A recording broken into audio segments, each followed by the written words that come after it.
Voilà. Bonsoir Harmonie. Merci d'être avec moi. Mhm. Je t'ai tout d'abord rencontré quand on a commencé à discuter de la communication animale. D'ailleurs, tu as fait une merveilleuse communication avec mon chat Kadesh. Ouais. Et c'était tellement juste. Et en plus, le fait qu'elle s'était ouverte à toi alors qu'elle se soit pas ouverte à tout le monde, c'était vraiment un gage de qualité sur ton intégrité, en fait, qui me parlait de toi, en fait, à travers Oui, comment elle s'était comportée. oui, Aujourd'hui, on va principalement discuter autour de la problématique du deuil, mais je pense qu'on va aussi discuter de la communication animale, des perceptions extrasensorielles. oui. Est-ce que tu pourrais un peu contextualiser qui tu es, nous parler un peu de toi pour qu'on apprenne à te connaître? Mhm.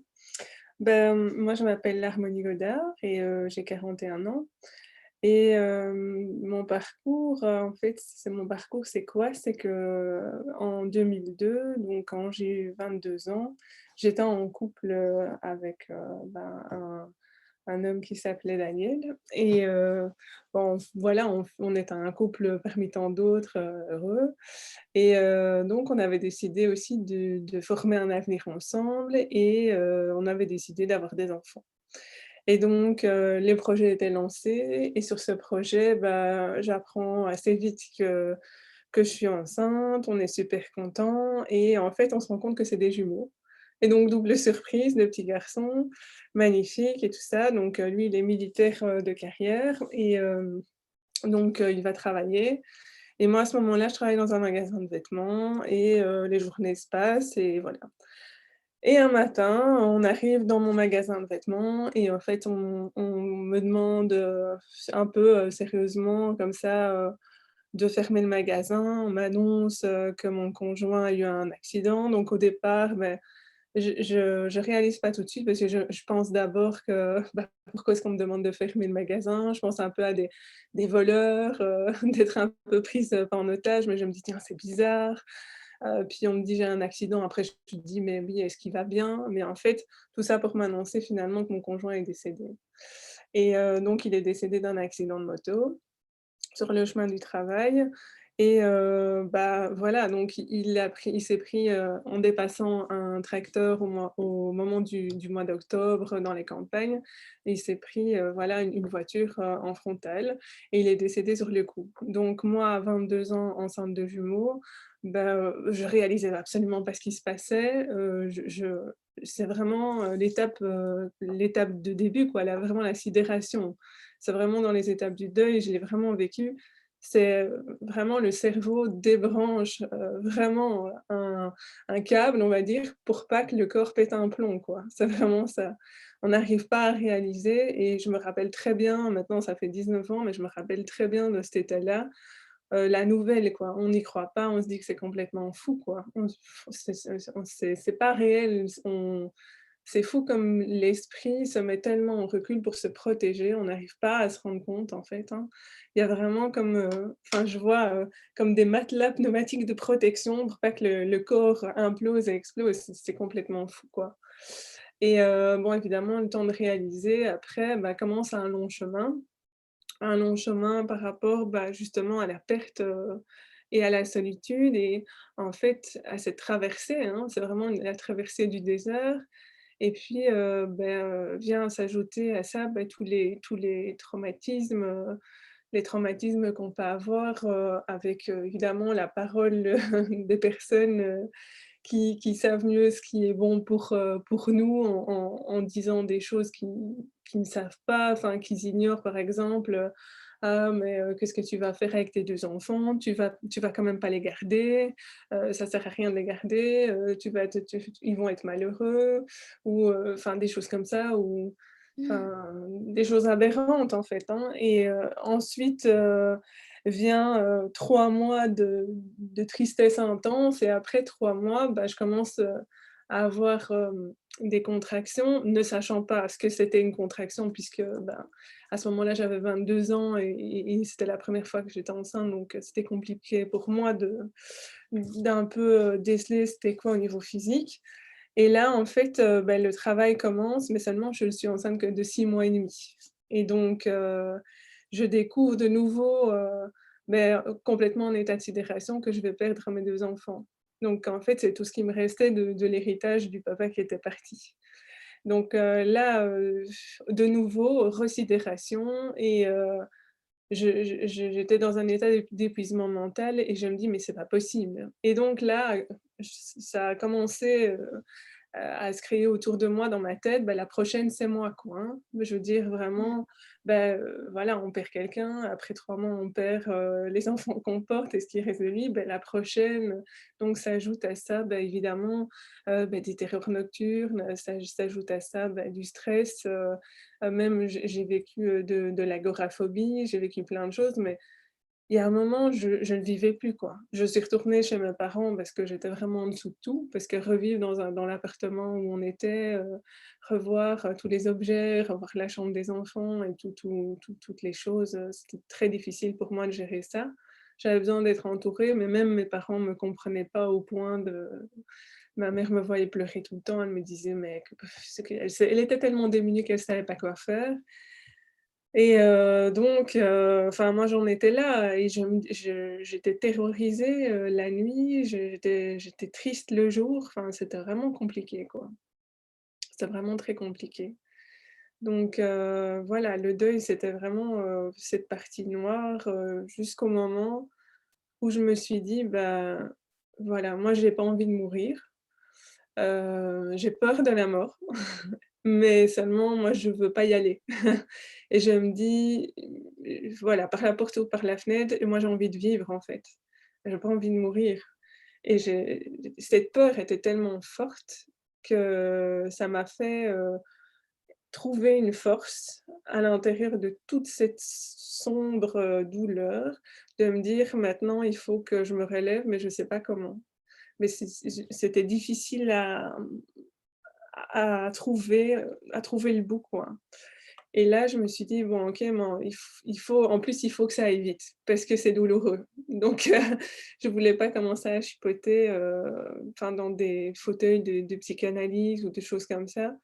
Donc là, j'ai commencé à approcher tout ce qui était thérapie brève et donc j'ai été, vraiment tester, l'EMDR. Donc c'est une technique de mouvement oculaire, pour, tout ce qui est gros traumatisme.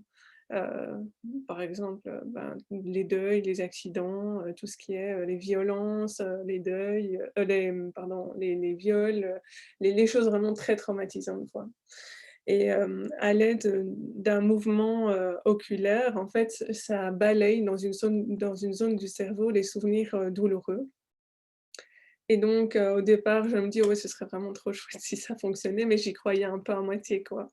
Parce que je me dis: «Ce serait trop facile» et surtout sur le chemin, que je venais de vivre, je me suis dit: «Mais bon, je pense qu'on quand on a envie de s'en sortir, on est prêt à tout essayer», donc voilà, j'ai essayé ça et c'était sur des souvenirs vraiment très ponctuels. Par exemple, la vue, enfin de mon conjoint au moment, enfin où j'ai été le voir la première fois quand il était décédé, mais ça m'était resté vraiment comme une Mmh. image, vraiment très forte et à ce moment-là, c'était ça qui me revenait tout le temps en tête, en fait. Ça revenait en boucle, ça revenait en tête Mmh. et là, je suis tombée vraiment sur une très, très chouette psychologue qui faisait, le MDR et qui a travaillé ce point-là et donc qui a travaillé point par point et de fil en aiguille, en fait, j'ai travaillé les points et j'ai pu vraiment désensibiliser toutes ces choses qui étaient douloureuses et donc ça m'a permis d'avancer et puis de là, j'ai arrêté ça, puis j'ai été faire, de l'art-thérapie.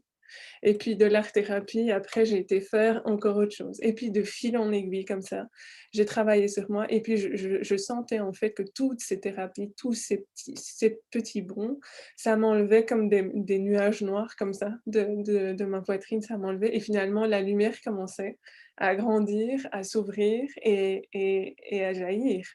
Mais bon, ça prend du temps parce qu'évidemment, on passe par des phases, on replonge, évidemment, on sort la tête, mais on sent que finalement, il y a quelque chose au bout du tunnel, vraiment et on se dit: «Mais moi, j'ai envie d'aller voir encore cette lumière parce que ça me fait tellement de bien, en fait», hein et donc c'est chaque fois des allers-retours comme ça entre la douleur et l'envie de guérir.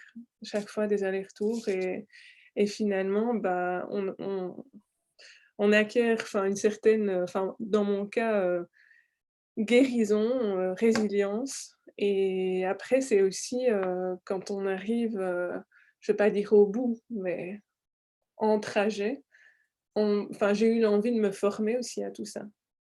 J'ai eu envie de me former pour continuer, ma guérison, mais en apprenant. En apprenant aussi parce que je voulais être aussi autonome dans ma guérison et ne pas dépendre toujours, du thérapeute qui était en face de moi, même s'il faisait très bien ça et que heureusement que les thérapeutes étaient là et donc voilà, j'ai vraiment je me suis nourrie en fait de ça, c'était vraiment ma nourriture, hein, vraiment, vraiment.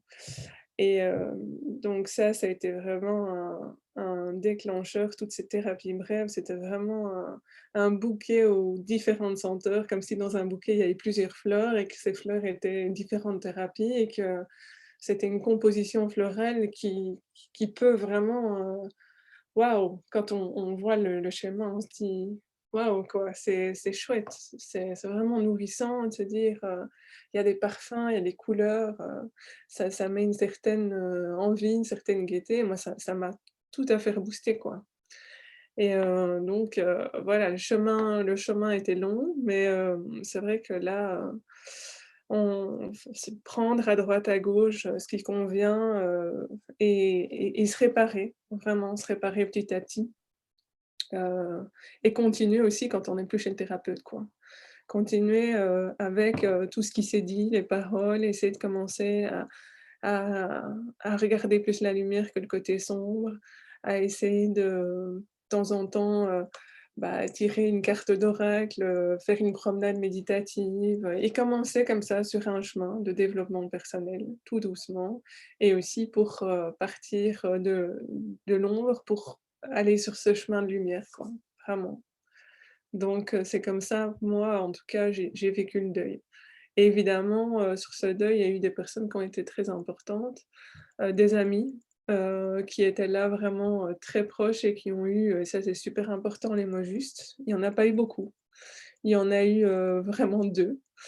Pourtant, j'avais beaucoup, de personnes dans mon entourage et les autres personnes, ben, elles étaient là, au moment où ça s'est passé ou après. Mais, il y a 2 amis vraiment qui étaient là tout le long et c'était mes 2 bouées de sauvetage. C'était vraiment les 2 brassards que les enfants ont dans cette mer déchaînée, pour pas couler, quoi. C'était vraiment ça.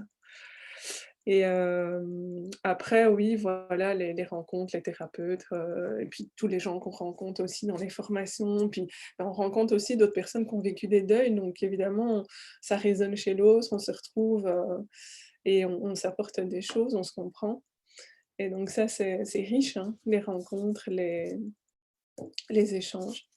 Donc moi, c'est comme ça vraiment que j'ai vécu, ce chemin en fait, hein, qui a été sinueux. Voilà. Mmh. Mmh. C'est c'est vrai que moi aussi j'ai vécu un deuil assez traumatisant, un peu comme les tiens. Et Mmh. c'est vrai qu'il n'y a pas beaucoup de gens autour de nous qui ont le tact, l'empathie. La plupart des gens sont mal à l'aise. Je pense que Oui, c'est aussi euh, ce pourquoi tu désires t'exprimer autour de ce sujet du deuil, c'est cette idée de tabou. complètement, Et voilà, donc peut-être qu'il y a une tentative aussi de démystifier ou de mettre des mots finalement sur l'indicible, sur ce qui est en fait un processus parce que ça dure. C'est vrai que le processus de deuil, il n'est jamais terminé non, finalement. Il change de forme chaque année. complètement. Oui, oui, tout à fait. En fait, on pense que le deuil, c'est une période, on se dit, ouais, enfin, pour les gens qui voient ça de l'extérieur, qui n'ont pas encore vécu un deuil ou enfin, un deuil, je veux dire, anormal. Quand je parle d'un deuil anormal, je parle quand c'est pas dans l'ordre des choses. Par exemple, la grand-mère qui décède, je veux dire, à 90 ans, même si c'est triste évidemment qu'on vit un deuil, mais je veux dire, c'est dans l'ordre des choses, mais quand on ne vit pas comme ça, on se rend pas compte, on pense que, bah, voilà, oui, bah, elle a pas encore fait son deuil, c'est une période de 2 ans, de 3 ans ou même c'est déjà fort long. Mais en fait, c'est vrai comme tu dis, c'est exactement ça, un deuil, ça se termine jamais, ça se transforme et ça, c'est vraiment des mots qui sont très justes. c'est en fait le lien aux personnes qu'on a perdues qui se transforme. Vraiment, c'est comme un fil à jamais qui est relié, d'une personne, qui est disparue à la personne qui est toujours là et en fait, cette relation est complètement, e on était en relation de son vivant, mais là, on a vraiment une relation qui continue et au départ, c'est une relation d'incompréhension, de tristesse et de deuil et après, c'est vrai que dans le deuil, on nourrit en fait ce lien et ce lien change complètement et c'est ça aussi, qui est qui enfin que j'aime bien parler de ça parce que j'aime bien que les gens se rendent compte de ça, quoi. Qu'un deuil en fait, c'est le mot deuil qui fait peur parce qu'on met, toutes ces choses noires, on met, l'idée du cimetière, du cercueil dessus. Mais en fait, un deuil, c'est un processus de réparation et le deuil de toute façon, si qu'on fasse un travail de deuil ou un deuil, le deuil se fait quand même. Maintenant, si on fait un travail de deuil, on est accompagné par des thérapies ou par quelqu'un qui nous aide à vraiment voir ce côté lumineux, à transformer ce lien dans la bienveillance et le deuil, c'est quand, voilà, il y a pas de travail, mais le deuil, le processus se fait. On passe par différentes étapes et c'est le corps qui fait le processus. Maintenant, il peut être mal fait, il peut être bien fait, il peut être long ou il peut être enfin «court» entre guillemets, ça dépend un peu de la personne. Donc oui, c'est de démystifier, complètement, ce lien au deuil parce qu'en fait le deuil, c'est vraiment quelque chose de très positif. Si on n'avait pas de deuil, c'est comme si notre corps n'avait pas, cette trousse de secours en fait, hein. C'est vraiment ça, c'est la trousse de secours du décès quoi, du choc et c'est important donc en fait ça peut, c'est vrai que le deuil n'est pas, quelque chose, de lugubre, c'est plutôt la mort en elle-même qui fait peur et qui peut Mmh. être lugubre et c'est tout ce qu'on met aussi autour. C'est tout ce qu'on met, c'est toutes les idées qu'on y met. C'est toutes ces choses qu'on voit aussi dans les films et c'est toutes ces croyances en fait, hein, qu'on c'est tout enfin qu'on cette espèce d'égrégore qu'on amenuise, autour, de la mort où ça peut vraiment être, dégoûtant, quoi. Ça peut vraiment faire très peur et ça peut vraiment mais en fait, un une au par-delà le choc, évidemment, ça dépend des circonstances, mais je veux dire une fin peut être aussi belle, enfin, c'est bizarre de dire ça, mais ça peut aussi bien se passer quelque part et on peut être aussi les deuils peuvent aussi bien se passer. Je veux dire quand je dis bien se passer, évidemment, je dis pas qu'on pleure pas, qu'on n'est pas en colère, qu'on n'a pas mal, qu'on trouve pas ça infini, injuste, qu'on n'a pas tous ces sentiments qui se mélangent. Je dis que, ça peut être salutaire justement et c'est salutaire de sortir toutes ces émotions, mais pour ça, je pense ça dépend comment on se positionne. Si évidemment, ça dépend de l'histoire qu'on vit parce qu'on vit des deuils, chacun, avec sa propre perception aussi quoi, hein et donc je trouve que c'est important de se dire que le deuil n'est pas un ennemi et il peut justement heureusement qu'il est là. C'est ça en fait le message, c'est de se dire que, oui, c'est injuste, oui, c'est difficile, mais quelque part, c'est nécessaire et c'est fou de se dire ça. Quand on enfin, si les gens qui n'ont jamais perdu quelqu'un m'entendent, ils vont se dire: «Mais celle-là, elle est folle de dire ça», parce que ça fait peur, en fait et le deuil, c'est quoi? C'est justement, c'est un grand travail sur les émotions et quand on va chercher les émotions, souvent ça fait mal, c'est dérangeant, donc évidemment que ça chamboule tout. Et c'est ça qui est perturbant parce qu'au moment où on vit ça, on n'est plus sur la même longueur d'onde que le monde, en fait. Notre longueur d'onde est perturbée parce qu'on n'est plus sur, cette mouvance de la vie, ou même cette mouvance de la vie, des fois qui nous endort, ce rythme métro boulot dodo où ah non, on est complètement périclité, enfin, on est complètement en orbite, quoi. Et c'est là qu'on voit les choses différemment. Et je trouve que c'est un bon moment justement pour travailler ses émotions parce que, de toute façon, on n'a pas le choix. Si on a le choix de ne pas les travailler et alors on les subit. Mmh. Mais si on les travaille, ça peut être, bon tout de suite, quand on les travaille, ça fait mal, c'est difficile, c'est compliqué, on pleure, on s'arrache les tripes, mais après, mais c'est quand même une foutue renaissance, quoi. C'est quand même quelque chose de profond, quoi. C'est quand même quelque chose on peut pas sortir d'un deuil en se disant: «Ça n'a servi à rien». Ce serait un deuil raté. On peut pas dire: «Bah, cette personne finalement, la personne que j'aime, elle est enfin, elle est pas morte pour rien quelque part».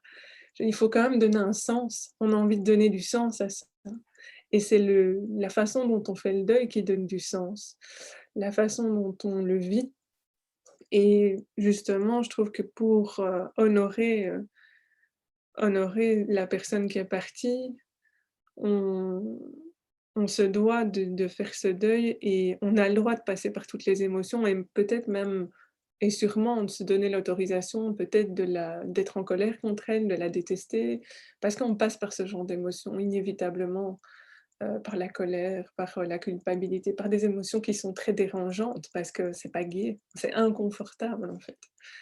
Mais je trouve, enfin moi ce que j'ai ressenti parce que je suis passée vraiment j'étais même pendant, des ça a duré certains même des années de colère, hein.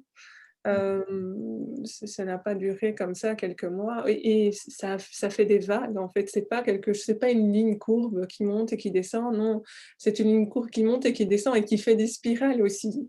Parce que et des fois on tourne dans la même émotion pendant un moment et puis après on part en avant, puis on repart en arrière. Enfin, c'est des vraies montagnes russes des émotions. Mais et donc, moi en tout cas avec le recul que j'ai maintenant, je me dis que ce serait inacceptable pour l'être humain qui vit ça, que le deuil, toute cette remise en question de ses émotions n'ait pas de sens pour le départ de cette personne et le fait que donner du sens, c'est aussi honorer la mémoire de cette personne et pour moi, c'est non seulement important pour nous qui restons ici parce que, voilà, nous on vit, on est dans l'émotion, on est dans la matière et c'est ça qui est difficile en fait, hein. On se prend la matière en pleine face et c'est on rame.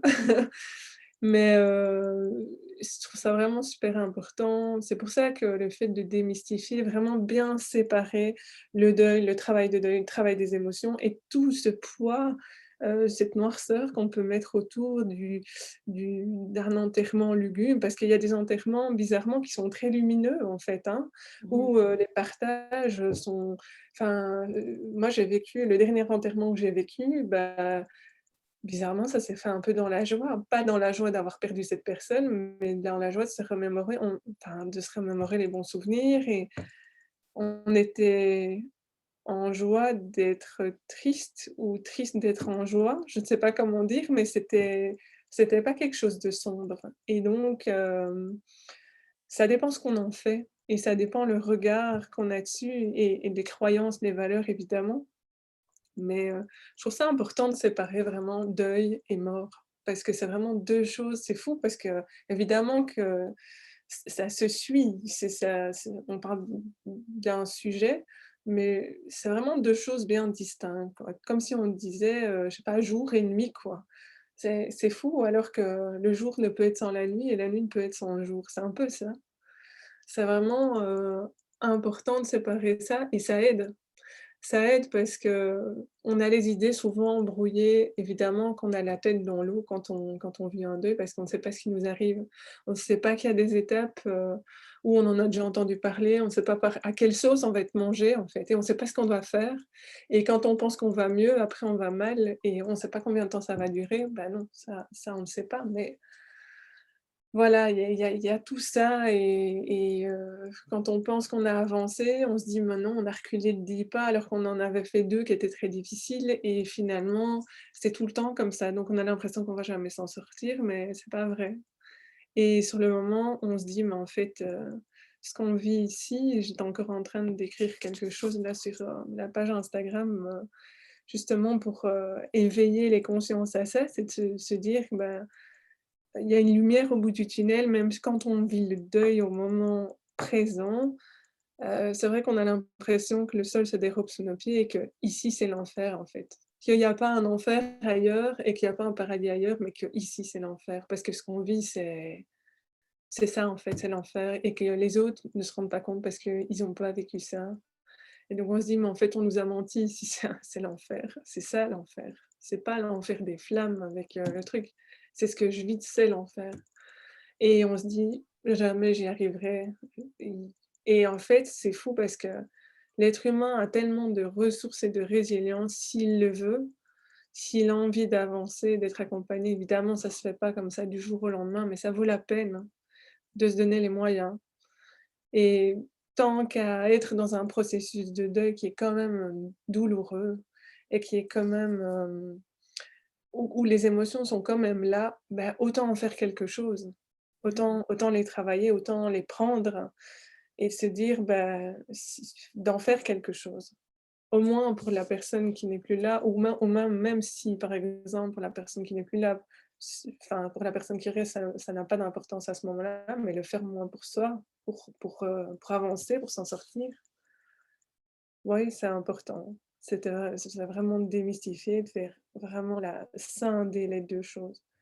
Voilà, parce que toute cette forme lugubre, en fait, c'est des projections d'humains et de croyances et comparé à un deuil qui dure, comme tu as dit, des années et qui se termine, pas parce que le lien se transforme et après, bah, on est peut-être, dans un deuil, mais le lien s'est transformé. En fait, ça se passe bien parce que ça peut très bien se passer. Moi, aujourd'hui, voilà, ça fait 19 ans, bah, voilà, j'ai perdu des personnes que j'aimais, mais le lien qui me lie à eux, c'est un lien d'amour qui est tout à fait transformé et je peux en parler aujourd'hui sans pleurer, sans que ça m'arrache les tripes, quoi. Sinon, évidemment, je serais pas accompagnée des personnes comme ça et à chaque histoire, je pense que je me viderais de toute l'eau qu'il y a dans mon corps, de toutes mes larmes, mais non, je veux dire, et de faire vraiment la différence entre chemin de deuil et la noirceur qu'on peut mettre dans des idées reçues et ce moment où l'enterrement doit être absolument lugubre et noir. Oui, et puis, en fait, ce qu'il y a aussi, c'est que ça nous renvoie à notre propre mort, à notre propre finalité et c'est ça, en fait, ça nous fait peur et c'est pour ça que les gens aussi sont maladroits et c'est pour ça que les gens aussi, ne savent pas quoi dire parce qu'on ne connaît tellement pas ce sujet et parce qu'on n'a pas envie d'y aller. On Mmh. n'a pas envie d'y aller parce que, bah, on sait tout enfin, on sait tous qu'on va passer par là un jour et ça fait peur. Ça fait très peur, donc c'est vraiment pas un sujet qu'on a envie de parler, c'est quelque chose de tabou, quoi. C'est quelque chose qui renvoie et qui qu'on soit, hein, je le vois bien, qu'on soit un médecin avec de grandes connaissances, il y a beaucoup de médecins qui n'ont pas, qui n'ont pas de tact et parce qu'ils ont peur. Parce qu'ils ont peur par rapport à leur finalité et ils disent des choses des fois complètement aberrantes à des personnes qui ont perdu, des êtres qu'ils aimaient et ils ne savent pas s'y prendre et du coup, ils par peur et parce qu'ils ont vite envie de se débarrasser de ça parce que c'est quelque chose, i on n'a pas de maîtrise là-dessus, on n'a pas de prise, c'est compliqué et c'est si facile, de dire: «Ah comment ça va?» alors que c'est le truc qu'il faut pas dire et ça, c'est vraiment, le truc qui et après on se rend compte et on est mal, on n'a pas envie d'insister, puis finalement on dit plus rien, on s'éloigne de la personne et finalement on n'est plus là et puis on n'ose plus, puis on a peur de faire, encore des gaffes et ouais, ça part dans tous les sens donc le commun des mortels, heu, on a peur de ça en fait, de sa propre finalité, de ce que ça nous renvoie. Et en plus, ça dépend ce qu'on a dans la tête aussi, par rapport à ça, donc si ça renvoie à toutes nos peurs, c'est très compliqué. Donc quelque part, quand on perd quelqu'un et qu'on entend des gens, dire, «Comment ça va?» ou dire, «Oh ben tu referas bien un autre enfant, c'est pas grave», bah, ouais, c'est quand même, c'est pas chouette, c'est sûr, mais Mmh. les personnes qui disent ça ne sont complètement perdues, elles ne savent pas. Je les excuse pas parce que sur le moment, ça fait très mal, parce que quand on en fait, je me positionne des 2 côtés parce que je l'ai vécu, mais je me positionne aussi, de façon méta en me disant: «Bah, voilà, moi j'ai déjà été aussi de l'autre côté, avec une personne qui avait perdu quelqu'un avant que moi je perde, les personnes que j'aime». C'est vrai qu'on ne sait pas quoi dire. bah, alors, on a envie de dire, bah, dans ces moments-là, c'est mieux de rien dire. Mais quelque part, si on dit rien, qu'est-ce qu'on peut faire? Donc c'est tout ça aussi l'enjeu, du du deuil. C'est la peur de mal faire et le fait que ça renvoie à notre propre finalité, quoi. Oui, je pense que les gens doivent trouver avec quoi ils se sentent à l'aise et s'ils Mmh, se sentent pas très à l'aise, ils peuvent toujours écrire une petite carte ou ce genre de choses. On peut ne pas y prêter attention tout de suite, mais ouais, c'est quelque chose auquel on repense des mois après, etc. Cette petite attention. Et l'important, c'est aussi voilà, que les gens restent sincères, qu'il n'y ait pas d'énergie forcée, parce que c'est vrai qu'on va sentir tout ça. Et c'est vrai que je suis d'accord avec toi, il y a une grande différence entre le moment de la mort, ou si mmh, ce sont des gens qui ont eu des décompensations psychologiques et qui ont eu, bah, par exemple, ça a pris 2 ans pour que, tu vois, leurs conditions s'étaient détériorées, ou des gens qui tombent malades. Donc, ouais, disons que toute cette période-là, y compris le moment de la mort, d'ailleurs, qu'on y assiste ou pas, on peut avoir cette image qui oui, reste. C'était tout à peut-être ton cas aussi avec l'accident, où tu as fait. une image, même Ouais, si tu n'étais pas là, et une image qui prend peut-être 6 mois avant ouais, de... tout à fait. Oui, ouais, ouais, c'est ça. Donc vraiment, après, moi, j'ai aussi senti une distanciation par rapport à cette période. Donc, Mmh, en fait, assez lugubre et sombre, et que c'était pas ce qui résumait du tout, non, en l'occurrence, l'histoire de ma mère, mmh, ni l'enterrement. Et puis finalement, j'y ai pas repensé non plus. Et j'ai jamais été très cimetière, etc. Tu vois, donc pour moi, j'ai entretenu cette relation d'une autre manière aussi, et elle continue à se transformer. Et c'est vrai que maintenant, je pense qu'il y a aussi le choc post-traumatique. Et donc, il fait que ces images reviennent, comme tu en parlais. Donc, il complètement. faut gérer d'ailleurs, comme tu as fait avec toutes ces thérapies brèves aussi, qui permettent aussi de relâcher le système nerveux et de trouver une sorte de paix intérieure. Et à partir de Complètement. là, tu peux vraiment approfondir le processus de deuil, mais il faut vraiment apaiser aussi tout ce qui est nerveux. Ah oui, oui, oui, c'est ça. En fait, j'ai vraiment découvert tout au long de mon chemin qu'il fallait, travailler sur, plusieurs dimensions. C'est-à-dire, bah, évidemment, tout ce que comme tu dis, le choc post-traumatique, l'esprit et tout ça. Le corps aussi beaucoup parce qu'en fait, le deuil, c'est comme si, une personne rentrait dans un marathon quelque part, hein. Pour le corps, c'est quelque chose où il va puiser énormément de ressources. Quand on a un gros chagrin, une journée, on peut voir le corps qui a déjà ici, sur le visage, on a un effet complètement bouffi, on a des yeux complètement gonflés. On sent que dans notre chair, on est fatigué. Là, il faut s'imaginer que c'est quand même, ça prend une énergie de dingue, quoi. Ça prend une énergie de dingue et c'est tous les jours pendant un moment comme ça et donc évidemment, il y a évidemment le psychologique qui est lié avec le physique et tu sais bien comme moi que ce qu'on pense, les situations dans lesquelles on est, bah, le corps, les exprime aussi.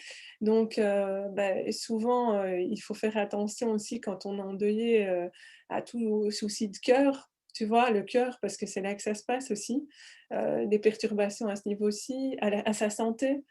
Il faut booster et on n'y pense pas, hein, mais enfin, moi, je travaille aussi beaucoup là-dessus. Enfin, en tout cas, je signale vraiment aux personnes, qu'il faut faire attention à son corps parce que ça prend énormément d'énergie et c'est de booster son immunité plus que d'habitude pendant ces moments-là parce que, bon, on n'a pas envie de faire ça, on a juste envie de se laisser aller, de se mettre sous une couette et de pleurer, de plus rien savoir.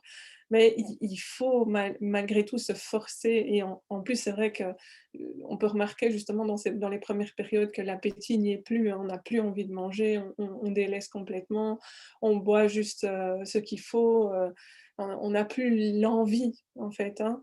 L'envie, voilà, c'est ça, c'est vraiment de se nourrir, c'est vraiment au sens propre comme au sens figuré et l'envie, c'est vraiment aussi, l'envie, c'est vraiment la vie et c'est de se dire, bah, c'est tout est mis sur pause et c'est vraiment de pouvoir, bah, là, de se forcer à booster son immunité avec, bah, toutes, des oligo-éléments, des enfin plein de choses, des cures d'argile ou des choses comme ça.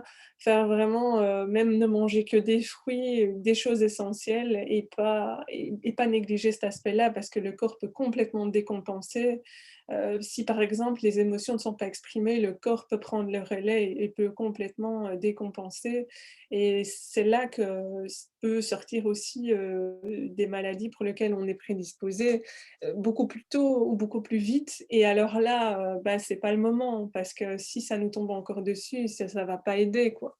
Mhm. Donc j'aime bien, prévenir, de faire attention à cette sphère-là.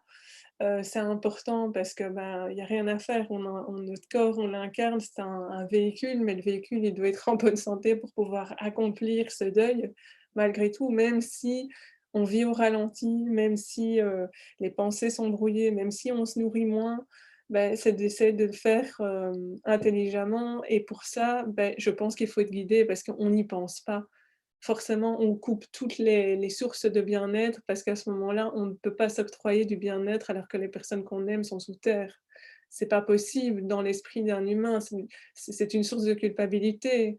C'est dans le sens j'ai jamais vu quelqu'un qui vivait un deuil qui disait: «Bon maintenant je vais me faire masser 3 fois par semaine et je vais au resto tous les 2 jours». Enfin, non, le corps, ne ment pas. Il y a pas d'apport de joie parce que se faire masser aller au restaurant, bah, c'est des plaisirs. On n'est plus dans le plaisir à ce moment-là et c'est ça malgré tout qu'il faut quand même essayer, d'immiscer, mmh, vraiment insidieusement pour pas trop que que l'esprit se dise: «Ah oui, mais je culpabilise», mais de pas s'oublier quand même, hein et donc il y a cette sphère-là, donc il y a la sphère psychologique, la sphère physique et la sphère aussi, psychique, spirituelle aussi.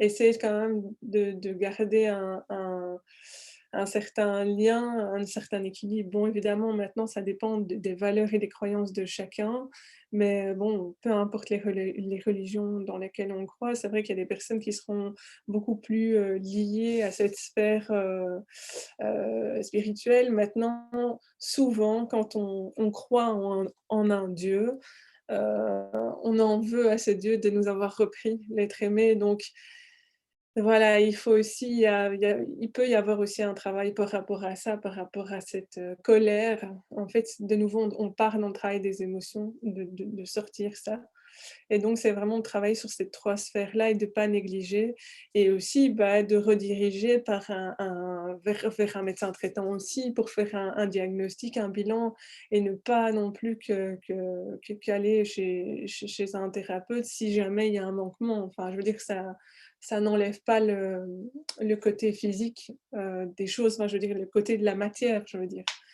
Donc évidemment, si on peut, bah, ça dépend, être entouré de bonnes personnes, justement des bonnes personnes, même si elles sont peu nombreuses, il suffit même d'être d'une personne ou de choses qui nous font du bien sans qu'on puisse culpabiliser. Ça peut être des choses simples comme, une couverture chaude, comme un thé avec un parfum particulier, comme, un chat qui ronronne à côté de nous, comme une promenade dans les bois, comme une musique ou peut-être, une méditation ou le moment du coucher avec, lire un livre ou, simplement allumer une bougie qui sent bon. C'est pas spécialement des grandes choses, enfin, qui sont, extraordinaires où on doit avoir la science infuse ou un canal médiumnique qui tombe, ça commence par des choses simples, en fait, hein. La guérison, ça commence par des choses simples et après, c'est là qu'on tisse aussi des petites mailles d'envie, petit à petit, de se dire: «Ah bah, voilà, ça m'a fait du bien, je recommence, voilà, je» et c'est vraiment de guider en fait les personnes aussi qui sont dans un deuil. Enfin moi en tout cas, je l'ai bien ressenti quand j'étais dans mon deuil que ça s'est fait automatiquement et j'ai eu de la chance sur mon chemin de deuil d'avoir en fait toutes ces choses qui se sont imbriquées, qui se sont mises et après que moi j'ai tissé, que j'ai repris le relais de toutes ces choses et je me suis permise de m'octroyer ça et après avec le recul, je me dis: «Mais ça, c'est super important de dire ça aux personnes qui vivent un deuil». De dire, «Ne vous laissez pas, même si c'est difficile». Hem et d'ailleurs dans ce que je propose, et ça vient pas tout de suite, mais je propose un soin cocoon, je l'ai appelé comme ça parce que je trouve ça sympa, mais c'est un soin vraiment basé sur les 5 sens. C'est-à-dire que la personne, qui est endeuillée, ben, en général, c'est vrai, comme je me répète, mais elles ont du mal à se faire du bien, c'est ça. Et là, c'est vraiment de se dire, bah, quand elles sont chez leur thérapeute, donc elles n'ont pas pris de rendez-vous dans un institut de beauté, donc elles culpabilisent pas. Elles sont chez leur thérapeute, chez l'accompagnant en deuil, donc elles font leur trajet de deuil.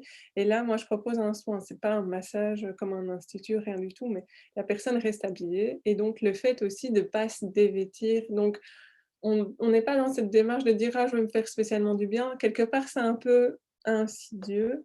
C'est de la mettre sur une table de massage habillée et vraiment de l'envelopper, mais comme l'emmailloter, si tu veux, comme un nouveau-né, mais avec dans des couvertures très, très douces, très, très douces. Et en fait, c'est leur permettre de retrouver une certaine douceur qu'elles ne s'octroient pas elles-mêmes. Vraiment, et dans une couverture chauffante en dessous, de très douce, de l'emmailloter.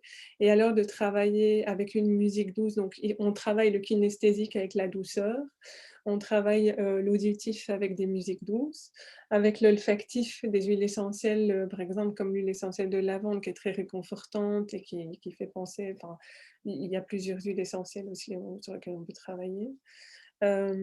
Et enfin vraiment, et de faire un toucher, très doux comme ça sur la musique en EFT.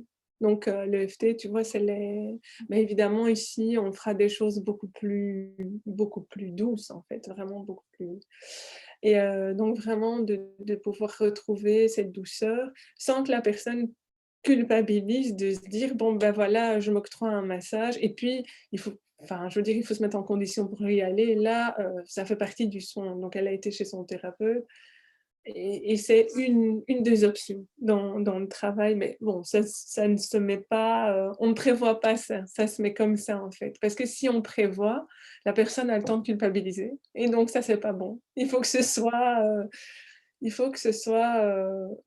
inattendu pour qu'elle puisse l'accepter plus facilement. Donc ça permet aux gens donc je comprends bien, de s'installer dans le moment. Mais Oui, on commence un peu à parler de l'accompagnement que tu proposes. Peut-être que j'imagine que c'est toute ta démarche de deuil. Et puis je pense que tu as aussi eu des deuils avec certains animaux de compagnie oui, aussi. tout à fait. Euh, Ouais, ouais, ouais. Oui, oui, oui, ici, il y a 3 ans, là, j'ai perdu un un chien qui était pour moi vraiment, mais c'était, je vais pas dire mon guide spirituel, mais presque. Enfin, c'était vraiment, en fait, ce chien est venu, directement après, enfin, quelques années après les enfants que j'ai perdus. Donc honnêtement, il a fait un peu office, pas de remplacement, mais je veux dire au niveau, c'est vrai, des émotions et de l'amour heu, que je pouvais porter, bah, j'ai reporté tout mon amour, sur lui et j'ai bien fait de miser tout mon amour sur lui parce que c'était une relation qui était vraiment magnifique. Un seul regard et c'est vrai qu'on se comprenait et il y a eu, en fait, il m'a guérie aussi, il m'a vraiment accompagnée. Les animaux pour ça sont formidables et c'est vrai que là, il me suivait partout, je le prenais partout et c'est vrai que ça a été, avec sa contribution et son accord, mon éponge émotionnelle et ma boule d'amour évidemment. Et là, oui, c'est vrai que ça fait 3 ans que je l'ai perdu et c'était pour moi comme si je perdais un membre de ma famille aussi et là, c'est vrai que ça a été dur, quoi. Ça a été dur, vraiment. Mais comme tout chemin de deuil, voilà, petit à petit et maintenant ce lien s'est transformé et effectivement, j'arrive à pouvoir, parler de lui, et regarder des photos évidemment sans commencer à pleurer et voilà, c'est fou parce qu'il y a vraiment une je pense que le cœur de tous les êtres humains sont assez grands pour accueillir toutes les personnes, qui sont disparues et aimées. Aussi grand le lien et l'amour soit, c'est fou quoi. On peut perdre, beaucoup de personnes et se dire, finalement ce lien se transforme. On se dit: «Mais je vais jamais y arriver», mais si, c'est si. c'est tellement dur au départ parce que c'est tellement tout trop, comme si on essayait de remplir, de forcer un entonnoir et de forcer, mais en fait non. Ça s'écoule finalement à son rythme tout doucement et c'est juste. Mais c'est dur, mais c'est juste. Parce qu'au bout de ça, il y a vraiment cette chose qui se transforme, en fait, ce lien comme tu disais, qui se transforme aussi. Et ça, c'est beau quelque part, même si c'est dur. Et c'est pour ça que la vie vaut la peine d'être vécue. C'est pour ça que la lumière, est vraiment au bout du tunnel, même si, il y a des jours, des mois et des années qui sont pas faciles, ça vaut la peine. Ça vaut la peine, oui. Et il y a aussi, et dans ce que tu dis, il y a aussi ce phénomène d'engourdissement qui nous protège au moment du choc, en Oui, fait, où on n'est pas capable ouais. de faire le processus de tout en même temps. Et il Mmh. y a des couches qui ne se libèrent que des années après, où Oui. c'est comme, ou parfois avec certains thérapeutes, où on arrive à accéder à cet endroit peut-être qu'on a réprimé pour survivre Tout sur à les fait, moments, parce que sinon ça aurait été impossible. complètement. Oui, oui, c'est vrai, c'est l'étape de la sidération que tu nommes. C'est vrai que c'est la première étape. C'est vraiment l'annonce, du décès, même que ce soit sur un accident, que ce soit par exemple prévu, par exemple après une longue maladie. Même si on s'y attend et que dans le cas d'une longue maladie, le deuil a déjà quand même un petit peu commencé avant. Même quand on apprend la mort ou même quand on assiste et qu'on sait que la personne va mourir, il y a rien à faire. Heu, on est dans un état, à différents degrés que si on découvrait une personne, décédée, par exemple, à la suite, d'un suicide, d'un accident ou quoi que ce soit. Évidemment, les histoires sont différentes, l'intensité du choc est différente, mais l'étape de sidération est la même.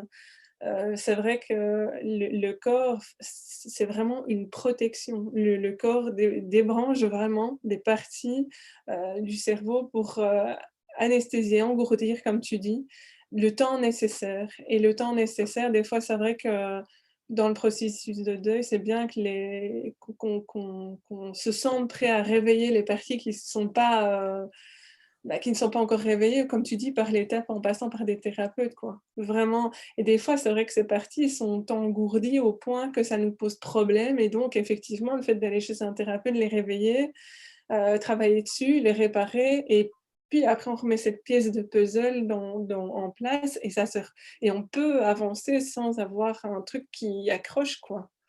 C'est essentiel, c'est sûr. Mais c'est nécessaire, sinon c'est sûr que l'annonce, le choc n'est pas viable, n'est pas viable. C'est ça, et c'est quand parfois quand on trouve l'écoute qui peut-être nous manquait durant les premiers stades du deuil, c'est là Mmh. qu'enfin une émotion, bon, par exemple des pleurs, qui peut-être qu'au bout d'un moment ça s'atténue, ben peut-être que là on peut à nouveau enfin, continuer Ouais. certains pas du Oui, processus. tout à fait. Mais l'étape de sidération, c'est le fait aussi que je vois beaucoup de gens sur les réseaux sociaux, sur les forums de deuil et tout ça. «Ah voilà, j'ai fait une fausse couche, mais je n'arrive pas à pleurer. Je m'en veux parce que je n'arrive pas à pleurer». Mais en fait, c'est parce que les gens ne sont pas informés. Ça, c'est la sidération qui empêche de pleurer. C'est ce processus qui bloque, en fait, c'est là parce que ce serait comme c'est un tsunami qui est bloqué pour essayer de réguler des vagues derrière pour essayer que ce soit acceptable quand on lâche les vannes. Parce que si on lâche les vannes directement et que le tsunami arrive, là, franchement, je pense qu'on serait proche de l'AVC et le reste, quoi. Vraiment, vraiment, vraiment. Et quand je vois toutes ces personnes qui disent: «J'arrive pas à pleurer, je m'en veux», ben en fait, heureusement, c'est bizarre parce qu'en fait, on le comprend pas. On ne sait pas pourquoi on n'arrive pas à pleurer, mais c'est pour ça. C'est parce que justement, le corps fait bien les choses. C'est frustrant, ça peut être frustrant et c'est que là, c'est là qu'arrive la culpabilité. La culpabilisation du fait, «Beh, c'est incroyable, je l'aime, tout le machin, mais j'arrive pas à pleurer». Ben oui, c'est bloqué. Ce sera bloqué le temps que je veux pas dire qu'on digère parce qu'il faut des années pour digérer, mais qu'on arrive en fait, à traiter les données, quoi. C'est vraiment ça. Et quand on est capable, alors à un moment, les larmes vont commencer à couler. C'est vraiment ça. C'est vraiment ça, c'est une étape très importante, ce que tu cites, ouais. Mm.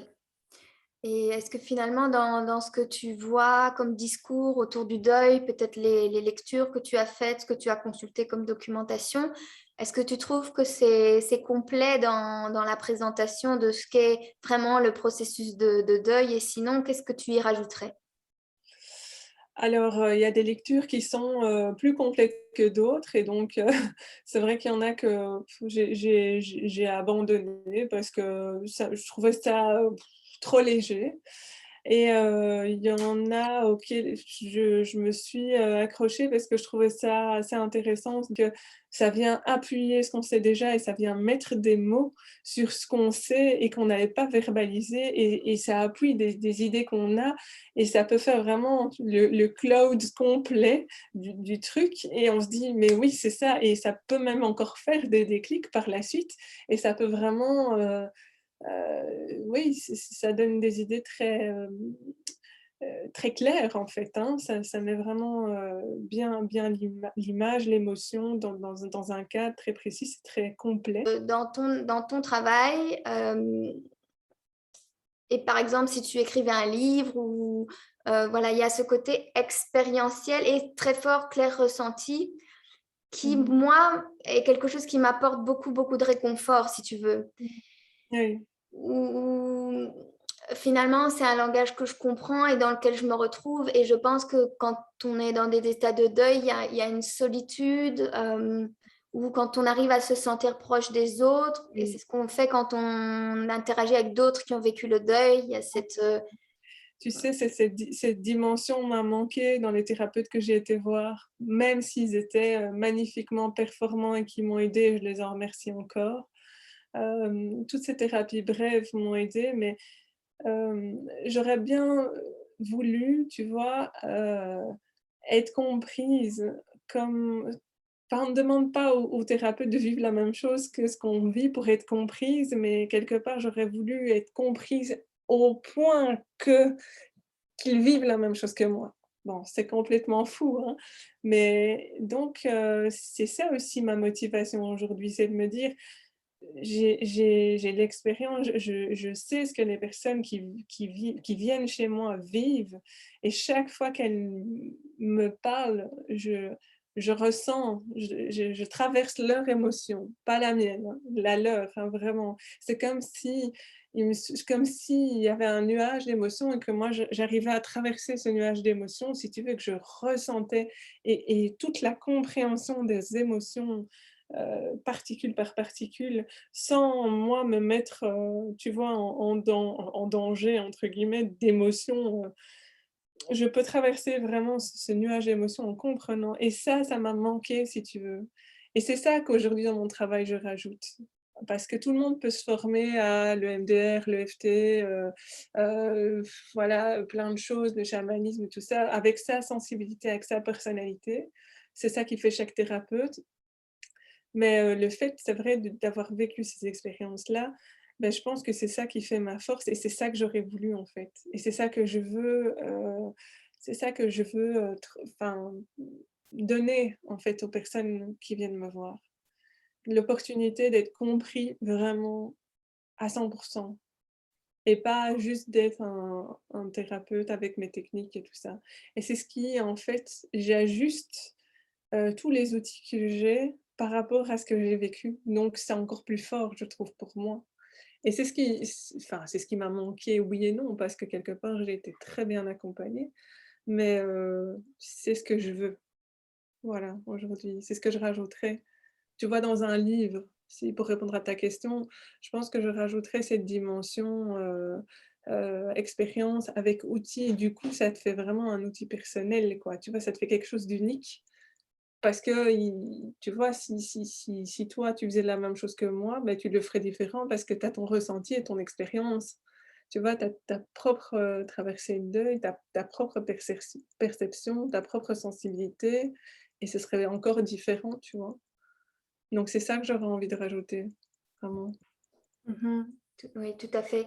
Et c'est pas toujours évident de se brancher sur les bonnes fréquences pour trouver vraiment les personnes qui vont nous aiguiller quand on est dans des états de choc comme ça, où on n'arrive pas toujours à peut-être c'est peut-être pas nos moments forts de discernement, etc. Donc, Ouais.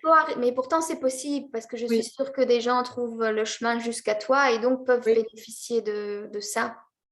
Ben, en tout cas, c'est ce que je demande dans mes intentions. Je demande vraiment d'être connectée à des gens enfin, qui je peux vraiment, aider dans et qu'on ait les mêmes fibres, si tu veux. Je sais pas comment expliquer, mais le même contact, les mêmes besoins. Enfin, tu comprends ce que je veux dire?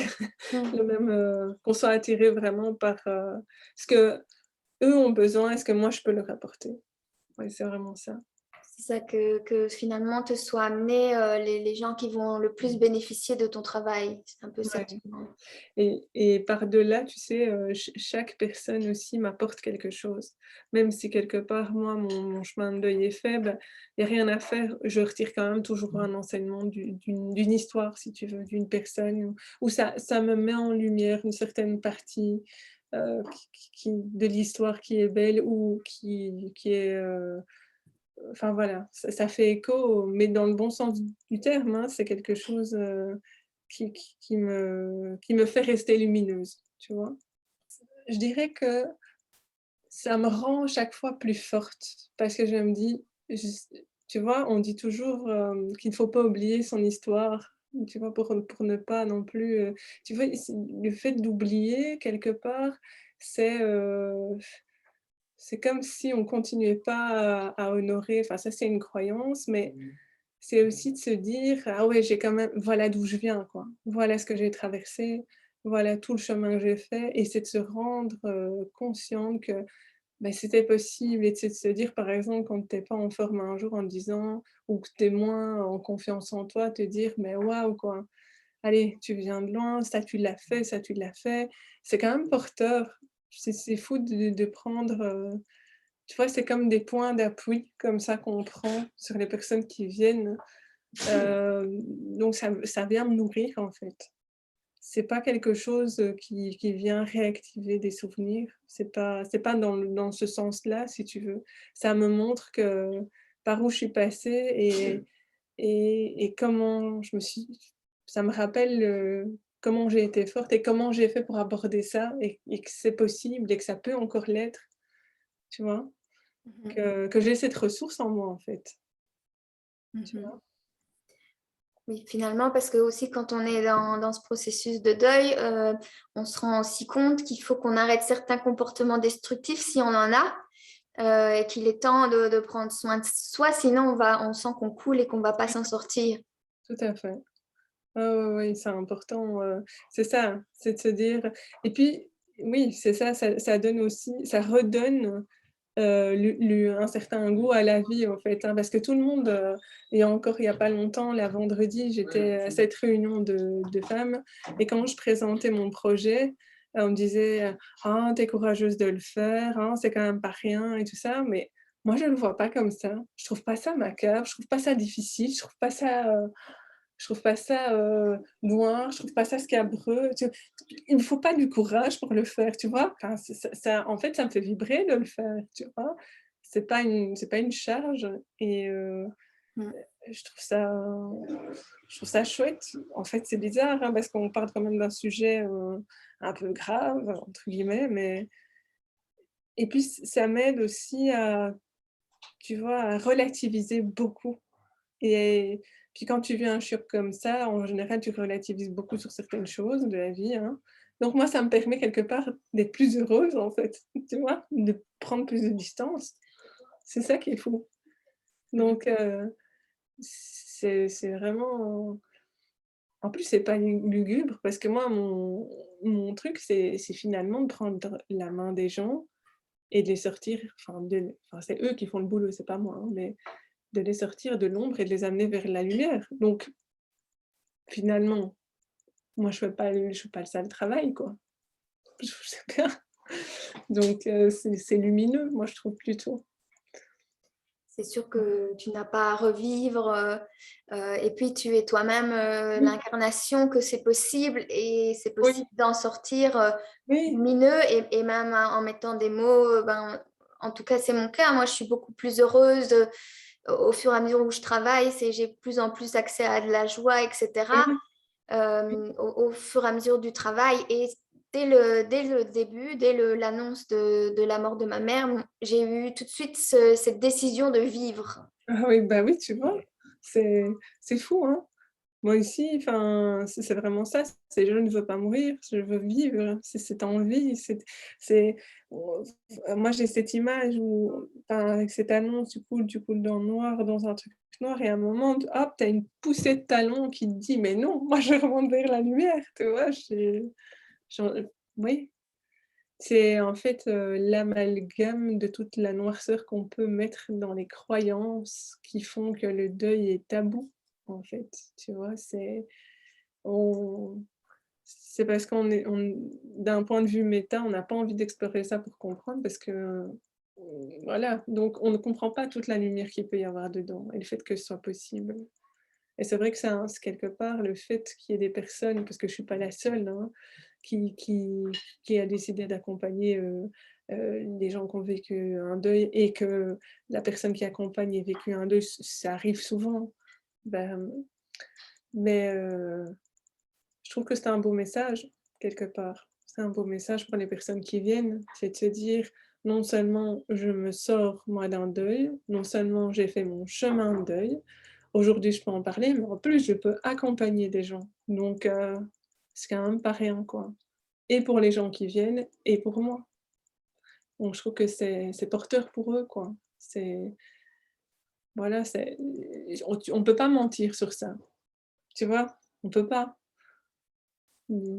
C'est pas comme une publicité mensongère, on dit: «Ah, vous allez aller mieux, machin». Ben non, enfin, je veux dire, moi, je suis là en train de vous aider et je vais bien. Enfin, je veux dire, c'est possible. Mhm, c'est ça, c'est C'est ça. ça, ouais.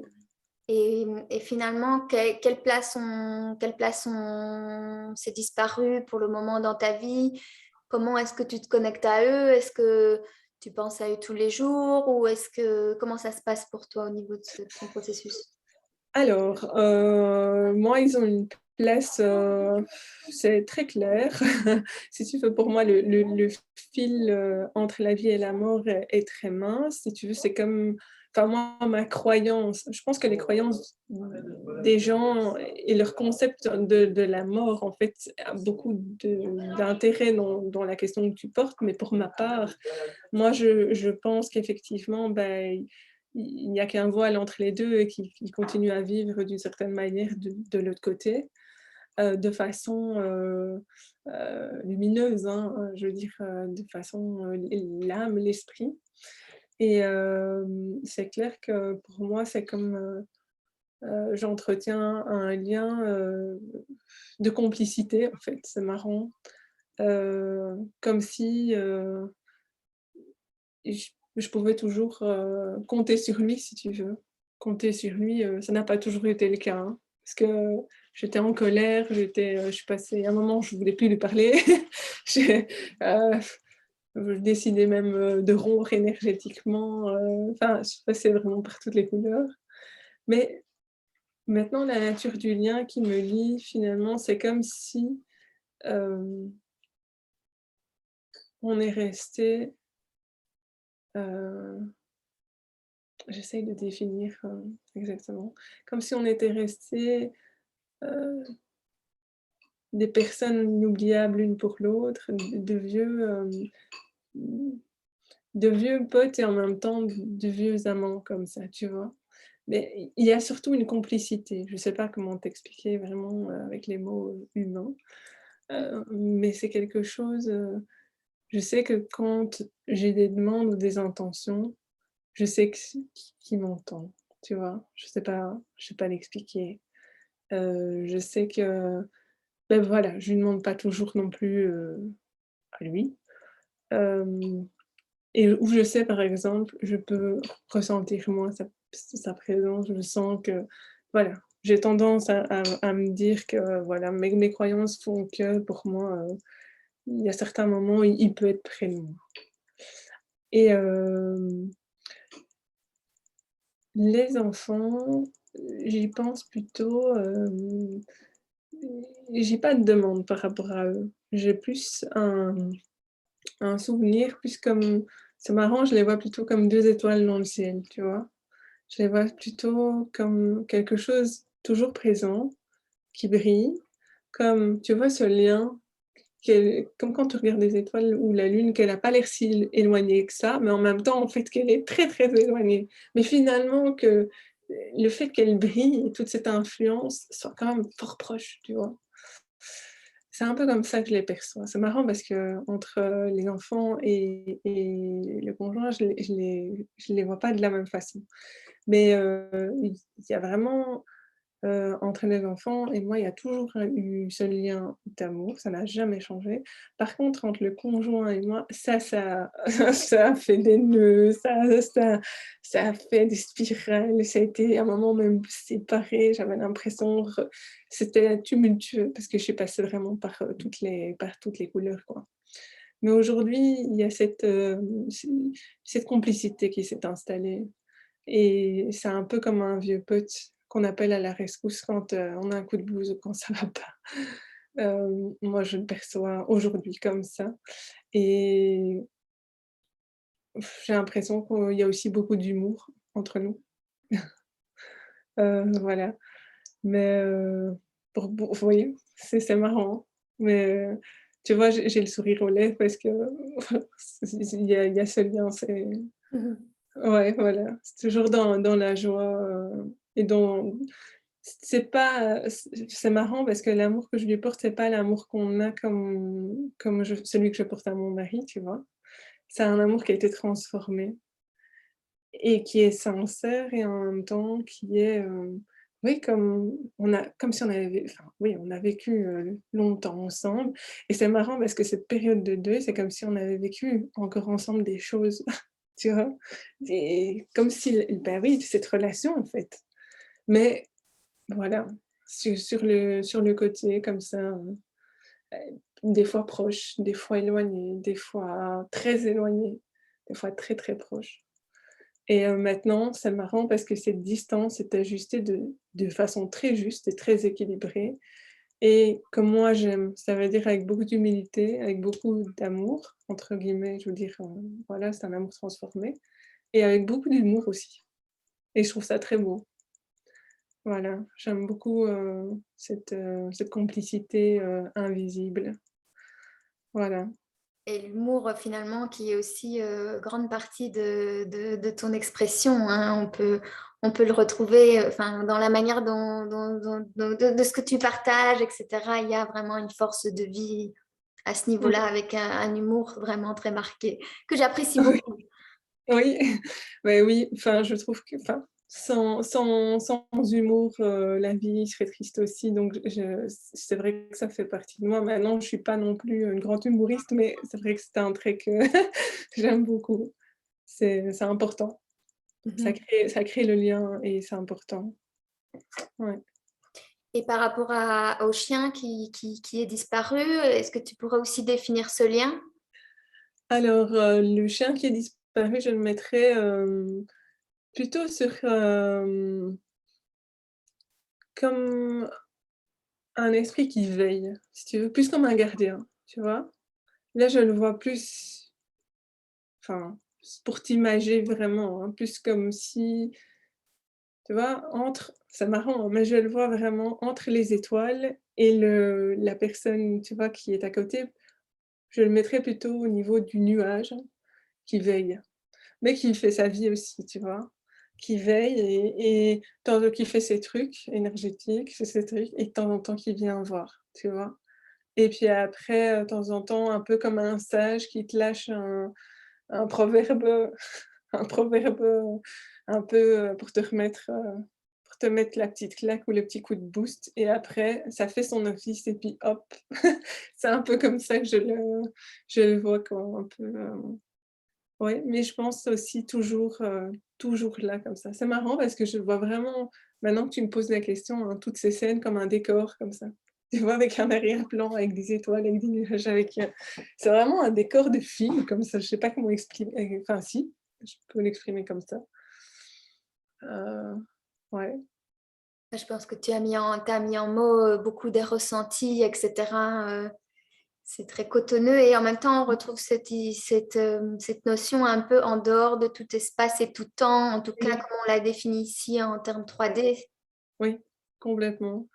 C'est en fait, j'essaye de positionner dans notre matière à nous, dans notre idée, dans nos concepts humains vivants dans la matière, l'invisible, comment je pourrais le mettre et comment moi je le ressens. Maintenant évidemment, c'est marrant parce que le long du deuil, enfin et je vois évidemment toujours ces fils qui sont raccordés, hein, tu vois? Même s'ils sont très, très fins ou très brillants, très très scintillants comme ça ou avec la personne qui est plus proche, avec les nuages ou avec les étoiles, mais il y a toujours évidemment quelque chose de raccordé comme un cordon ombilical en fait, hein, tu vois? Comme un fil, comme ce fil de vie, comme ce fil d'Ariane, tu vois?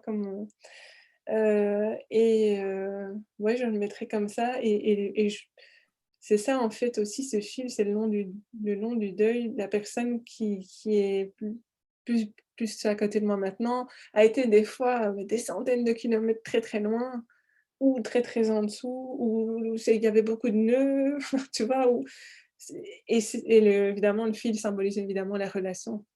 Mais là, je les vois vraiment comme ça, symbolisés dans la matière à différents niveaux pour pouvoir conceptualiser, on va dire, pour le commun des mortels, ma façon de voir, si tu veux, ce concept, de personne, dans l'au-delà quoi, placé dans l'au-delà, mes croyances, ouais.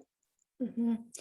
Et moi, il n'y a pas très longtemps que j'ai réinstallé une photo de ma maman, vraiment très près de l'espace où je travaille. Et je n'étais pas forcément capable de faire ça il y a 1 an ou 2 ans parce que ça m'aurait apporté trop de tristesse d'y regarder. Donc, ce n'était pas peut-être nécessaire que Oui, je mette ce genre de déclencheur tous les jours. Mais maintenant, je suis assez loin dans le processus pour que oui, il y ait plus le positif, le soutien, oui. l'amour qui me vient quand je regarde cette photo. Mmh. Est-ce que quelque chose de similaire s'est passé pour toi ou Oui, qu'est-ce que ça oui, te oui, génère? bien sûr. C'est passé par plusieurs étapes, hein. Au début, c'est mettre des photos partout pour, comme par peur d'oublier, alors que c'est complètement fou de dire ça, tu peux pas oublier. Mais, ouais, c'est marrant, c'est pour rassurer le mental, quoi, mettre des photos partout. Et après finalement, après même pas longtemps, c'est plus supportable parce que ça fait trop mal, en fait, hein. Et donc c'est enlever toutes les photos et toutes les cacher. C'est un peu l'hystérie, hein. Des fois quand tu te dis, tu es tout seul dans ton appart ou dans ta maison et il faut tu fais des trucs, tu sors des photos placards partout, tu fais limite des hôtels avec des bougies, des trucs de fou, quoi. Et après, finalement, tu te mets à toutes les mettre dans les pièces parce que c'est plus supportable, c'est plus gérable. Et puis finalement, beh, j'en ai plus sorti pendant, très, très, très, très, très, très longtemps. Parce qu'il fallait que je travaille d'abord le lien à l'intérieur de moi qui est passé par toutes les couleurs, hem, pour pouvoir regarder une photo sans avoir, tu vois cette espèce de truc, quand tu vas dans un ascenseur là et que tu prends, mais c'est pas un truc comme ça, mais avec les émotions que ça te prend aux tripes et ouais, c'est très, très longtemps et après je me suis dit: «Mais en fait, j'ai pas besoin de photos, j'ai pas besoin de photos. C'est OK comme ça, c'est encore très clair». Même, tu vois, même encore 10 ans après, même encore 15 ans après et il y a pas très, très longtemps, alors qu'à ce moment-là, le processus de deuil était déjà bien, je veux pas dire terminé, mais je veux dire, réparé au niveau de toutes les choses qui étaient difficiles. J'ai retrouvé des photos et en fait, ça m'a fait plaisir de le voir parce que je me suis dit: «Mais c'était clair dans ma tête, j'ai jamais oublié, quoi». Donc quelque part, bah, ça me fait toujours, quand je vois les photos, je me rappelle du moment, donc je me fais: «Ah ouais», mais je me sens un peu c'est pas utile pour moi puis bon, là aussi, c'est photos de mon ex-conjoint, enfin de mon ex enfin je veux dire, c'est mon ex sans être mon ex. Mais ici, voilà, j'ai une famille, j'ai un mari, enfin, les photos comme celles de mes enfants, de mon chien, elles sont dans ma tête. Mmh. Enfin, quoique j'ai des photos de mon chien sur le mur, hein. Parce qu'ici, enfin, il a fait partie aussi de la famille, donc ici, ma famille, a vécu avec, donc voilà. Mais oui, voilà, pour répondre à ta question, c'est vrai que les photos, elles ont fait des allers-retours, dans les boîtes et après elles sont restées, beh, la relation est différente. Ici, je me vois mal mettre, une photo de si ça avait été ma maman ou quelqu'un de ma famille, ça aurait été différent. Je pense que oui, à un moment, j'aurais peut-être bien remis une photo avec, certainement des bougies ou des choses parce qu'il y aurait cette symbolique pour moi d'éclairer, de mettre la lumière ou peut-être, enfin voilà, de mettre, une fleur fraîche. Parce que moi, je suis pas très cimetière non plus, en fait, hein. Au départ, j'y allais souvent, mais même tous les jours, les premiers mois. Et après, ça me rendait malade parce que je trouvais ça, trop pesant et puis finalement, je me suis dit: «Mais j'ai pas besoin d'aller là» parce qu'en fait, ils sont pas là, ils sont avec moi, quoi. En fait, je vais dans un endroit où c'est vide, ils sont plus là, en fait Mmh. et donc moi, j'entends bien dans ma famille, «Ah, tu vas pas au cimetière», essayer de me culpabiliser un peu, même beaucoup comme ça.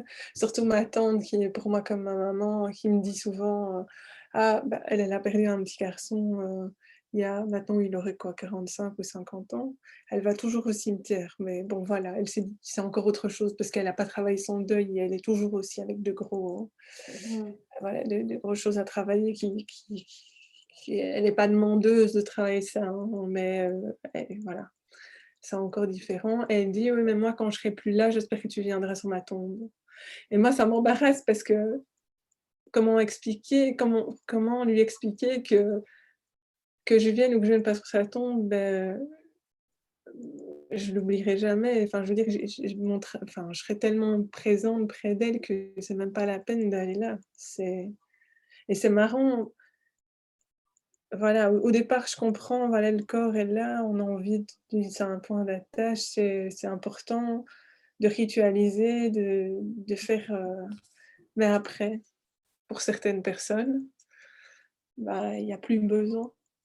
Le rituel, on met des bougies à la maison, on met des bougies près des photos, puis le fait qu'on vive tout le temps avec cette pensée et avec, ce travail, avec, ces émotions, ben, en fait, on est tout le temps avec la personne, donc moi, je savais qu'ils étaient là, donc j'avais pas besoin en plus d'aller encore sur place, et d'ailleurs, ça fait très longtemps que j'y ai plus été. Mais j'ai jamais culpabilisé de ça, tu vois? Je me suis jamais dit: «Ouais, c'est vrai, faudrait bien que j'y aille, ça va pas, c'est pas bien». C'est pas vraiment dans ma enfin si, on essaie de me bourrer ça dans le crâne, mais ça prend pas. Parce que c'est pas juste dans le sens, je suis pas alignée avec ça, quoi, Mmh. tu vois? C'est ça. Mais Ouais. moi, je me rappelais plus vraiment. En fait, j'avais oublié, mais j'ai jamais été au cimetière, mais en fait, ma mère a été incinérée. Mais je sais plus combien de temps après, j'ai demandé à mon père, puis il m'a dit, mais il y a pas à aller la voir au cimetière. Enfin, je comprenais pas. Ça m'était tellement étranger, tellement lointain, etc. Et c'est vrai qu'il y avait eu les cendres, etc.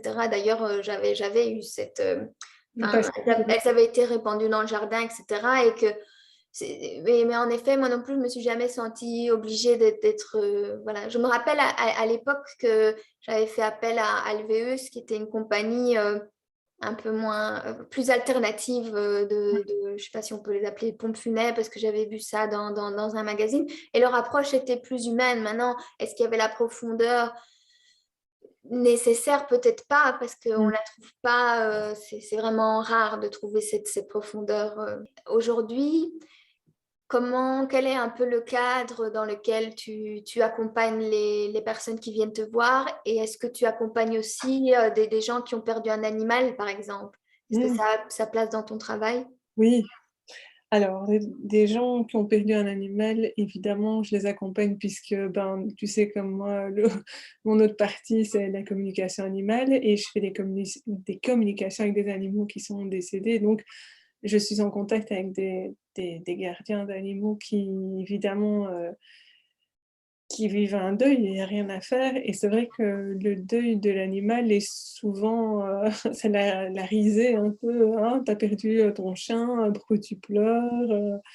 Enfin, c'est pas encore fort rentré dans les mœurs. Enfin, c'est pas, c'est les enfants qui pleurent pour un petit chien ou un petit lapin qui est mort, on en reprendra un autre, c'est pas grave. Ben, non, enfin, moi je trouve que c'est une place importante parce que ce sont des êtres à part entière, surtout quand on commence à rentrer dans la dimension de la communication animale et puis qu'on commence à comprendre toute l'ampleur de ce monde et que ils ont des consciences, ils ont des sentiments. Évidemment, faut voir ça sous cette dimension-là. Et même ceux qui ne sont pas branchés communication animale, il n'y a rien à faire. Les êtres humains, il y en a qui ne sont pas spécialement spirituels, mais qui ont un lien fort avec leurs animaux et qui vivent leur deuil, mais comme même pire que s'ils avaient perdu quelqu'un. Et donc, oui, j'ai eu l'opportunité d'accompagner quelqu'un au moment en communication animale de l'euthanasie, du choix, ou alors après, de communiquer avec l'animal décédé. Parce que je trouve ça vraiment important. C'est un deuil aussi à part entière, hein. C'est important. Et donc, dans quel cadre je reçois les personnes qui viennent me voir? C'est un cadre un peu, on pourrait dire comme un thérapeute, même si je ne me nomme pas comme thérapeute. Voilà, on est face à face, la personne me fait part de son histoire. Moi j'établis vraiment l'état des lieux de l'histoire avec toute ma compréhension. Et c'est vrai que là, il y a des points importants dans l'histoire qui me sautent aux yeux. C'est-à-dire que je ne vais pas pouvoir abolir la tristesse, la souffrance, parce qu'il faut qu'elle fasse sa place et il faut qu'elle sorte, il faut qu'elle s'exprime. Mais il y a des nœuds dans ce processus que moi je repère et en les repérant, je propose à la personne euh, de les travailler si ça lui les convient. Maintenant, je propose pas, parce qu'il y a on va dire, des nœuds qui ont leur ordre d'importance, parce que la personne ne sera pas tout de suite prête à travailler certaines choses. Il faudra d'abord passer par des étapes intermédiaires. Donc, en fonction de ce que moi je repère, en fonction de ce que la personne sent, je dis voilà, moi j'ai repéré ça, ça, ça, et la personne me fait part Et là, je vois tout de suite la hiérarchie de ce qui peut être travaillé, en fait, hein. Par quoi c'est important de commencer et qu'il ne faut pas commencer, par exemple, par aller dire au revoir à la personne par le biais de l'hypnose et de l'énergétique, alors qu'on n'a pas encore commencé. Et par rapport à cette chronologie de faits, on va travailler cette étape avec différents outils. Donc des 10 outils, j'en ai beaucoup. Pour t'en citer quelques-uns, j'ai l'hypnose, j'ai la PNL, j'ai l'EFT, j'ai la musicothérapie, j'ai l'art-thérapie, enfin, il n'y a pas longtemps, je me forme encore aujourd'hui pour accompagner aussi les enfants qui ont perdu un parent. Donc quand je te dis les enfants, ça peut même être 3-4 ans, des choses comme ça. Et j'ai fait une formation il n'y a pas longtemps avec le Centre des soins palliatifs de Namur concernant l'accompagnement au deuil des enfants. Et j'ai découvert un super outil qui est la bibliothérapie. Et donc, on part d'un livre avec les tout-petits, où on les accompagne pour leur faire justement comprendre de façon à leur niveau, hein, sans les prendre non plus avec des mots complètement fous, avec leur compréhension, on part d'un livre et après on va travailler les émotions comme ça. Donc, il y a aussi la méditation, il y a certaines méditations, le chamanisme aussi dans certains cas, les soins énergétiques avec la lithothérapie, les pierres, le fameux soin cocoon là. Donc, et ça peut être aussi toute la, comment est-ce qu'on appelle ça, Le symbolisme aussi, beaucoup, vraiment quand une personne n'arrive pas à exprimer, ses mots, je peux arriver aussi avec des objets, pour pouvoir, faire vraiment sortir du plus profond, donner un sens à ce qu'elle ressente et après pouvoir mettre vraiment le doigt dessus, quoi. Et des fois, bah, j'utilise un petit peu de lithothérapie, un petit peu de ci, un petit peu de là, mais ça dépend en fait. Je peux travailler par exemple, 5 fois ou 6 fois avec la même personne et chaque séance sera différente parce que, les besoins ne seront pas les mêmes, les humeurs ne seront pas les mêmes. Heu, la personne ce jour-là sera peut-être plus en forme ou plus triste. Donc, il y a ça se ressemble tellement pas que c'est très riche en fait. Et ou des fois on continue ce qu'on avait, laissé la dernière fois parce que ça demande une suite. Mais c'est très riche pour la personne et pour moi. Parce que je sais jamais en fait ce qui va sortir, c'est ça qui est très gai, hein. C'est un peu comme un cadeau, hein. Tu sais, un espèce de il y a l'emballage, il y a le gros nœud et puis tu sais pas ce qu'il va y avoir à l'intérieur, hein. Tu te dis: «Mais qu'est-ce qui va se passer en fait?» Et en fait, c'est un cadeau pour elle et pour moi parce qu'on est toutes les 2 à ouvrir ce cadeau, on sait pas ce qui va en sortir et des fois on sort des trucs complètement inattendus. On se dit: «Ah bon?» Et en fait, c'est très bien, c'est très, très bien. Et voilà, donc et à la fin, j'aime bien terminer par un petit tirage, d'un oracle, pour terminer sur un message, évidemment, c'est toujours très positif et pour terminer sur cette note, pour que ça puisse, semer, enfin, voilà, un mot ou peut-être une parole qui va peut-être faire chemin ou pas. Ça, c'est selon, voilà. Et est-ce que tu travailles aussi parfois avec les fleurs de bac? J'ai vu que c'était aussi dans ton Oui, curriculum et comme elles peuvent aider avec nos états oui. difficiles ou de peur aussi. Oui, oui, oui, oui. C'est vrai que si la ça peut aider les personnes, d'ailleurs dans le soin cocoon aussi, le sens gustatif, c'est vrai que là, je mets des fleurs de bac. Si la personne est d'accord, de prendre ça hein, et si elle connaît, ben, j'explique aussi. Mais c'est vrai que ça, c'est un soutien, justement, dans le physique, hein. On parlait tantôt justement, de soutenir la partie physique avec des fleurs de bac aussi, hein. Il y a il y a de beaux outils, quoi, dans les fleurs de bac, et même pour aller plus loin, les élixirs d'orchidée ou des choses comme ça qui sont beaucoup plus puissants. Bon maintenant, faut voir si la personne est ouverte à ça et si ça s'y prête. Parce que des fois, il y en a pas besoin et des fois ça se met. C'est vraiment, je ne sais jamais, je ne sais jamais, c'est ça qui est chouette. Je n'ai pas un planning en me disant: «Tiens, je sais ce que je vais aborder, mais je sais pas, par quoi ça va se compléter et comment ça va tourner». Je sais par exemple que la prochaine fois que je vais voir, une maman que j'accompagne qui a perdu, son bébé, ben, je sais qu'on va commencer certainement en hypnose, mais après comment est-ce que ça va aller? Je ne sais pas. Ça va sur quoi ça va déboucher, peut-être que j'aurai besoin d'un autre outil, peut-être que ça je ne le saurai que la fois prochaine. C'est Je ne ça, sais pas dire. oui, tu t'adaptes Oui, à ton intuition aussi en faisant oui, confiance c'est ça. à tes compétences de guérison parce qu'il faut bien qu'on se rappelle que déjà petite, tu percevais les énergies flottantes et Mmh. tu mettais des bandages autour Oui, oui, oui. des troncs d'arbres. Donc, je Oui, pense oui. qu'il y a une fibre guérisseuse en toi. Oui, oui, c'est vrai.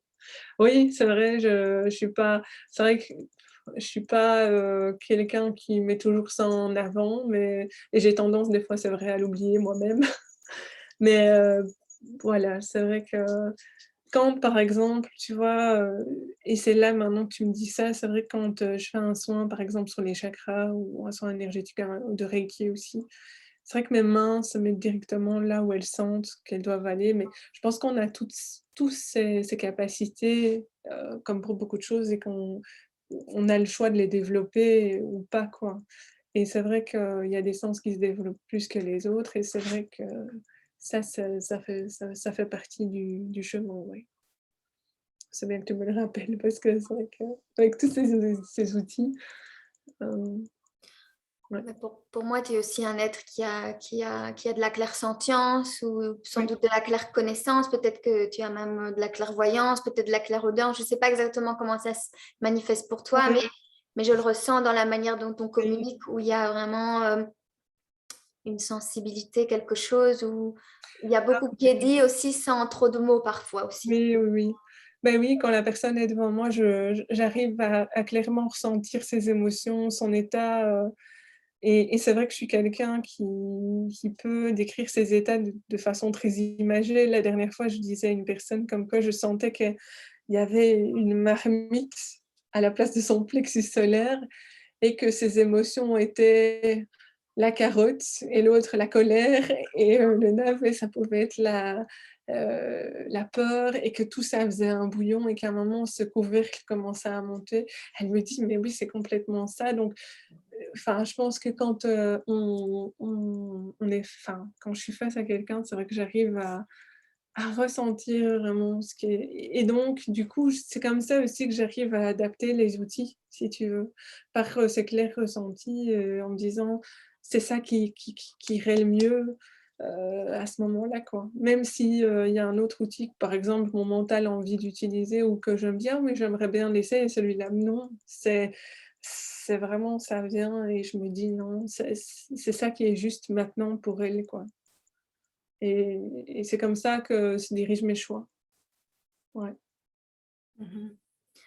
Mais voilà, j'ai l'impression que les gens qui pourront écouter cette conversation, qui pourront trouver leur chemin à toi pendant des périodes difficiles, ils trouveront là quelque chose de réconfortant, comme une bouillotte, comme cette couverture douce et chaude dont tu parlais. Et donc, Ouais. c'est vraiment tout ce que je leur souhaite.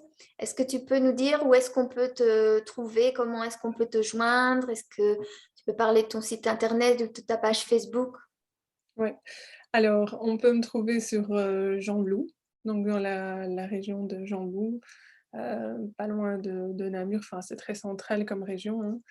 Mon cabinet se situe pas loin de la gare de Gembloux, donc c'est même facilement accessible à pied, donc ça, c'est vraiment une facilité.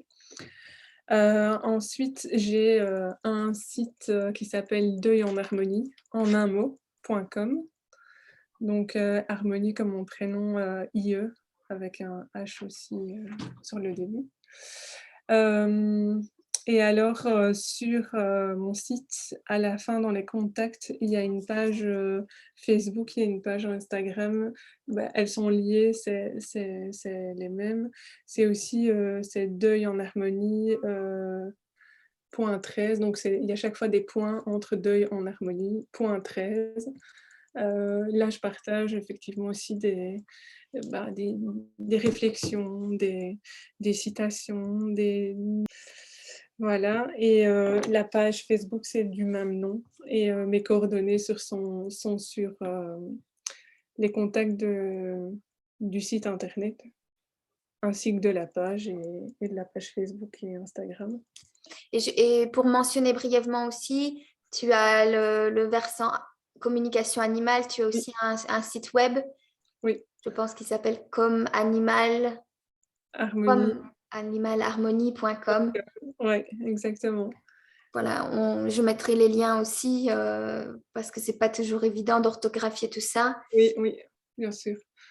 Voilà, je te remercie énormément, Harmonie, pour ce témoignage riche. Je dois avouer que j'ai eu des frissons de vérité à plusieurs moments, donc moi-même, j'en sors vraiment enrichie et je t'en remercie. Ah bah, écoute, c'était un vrai plaisir de partager ce sujet avec toi et en tout cas merci d'avoir pu, répondre, à cette interview. C'est vraiment, enfin super et j'ai éprouvé, beaucoup de plaisir même si le sujet est c'est vrai des fois, un peu, tabou. Bah, j'espère qu'il le sera moins après cette conversation pour, plusieurs personnes et qu'elles trouveront, bah, des réponses et voilà.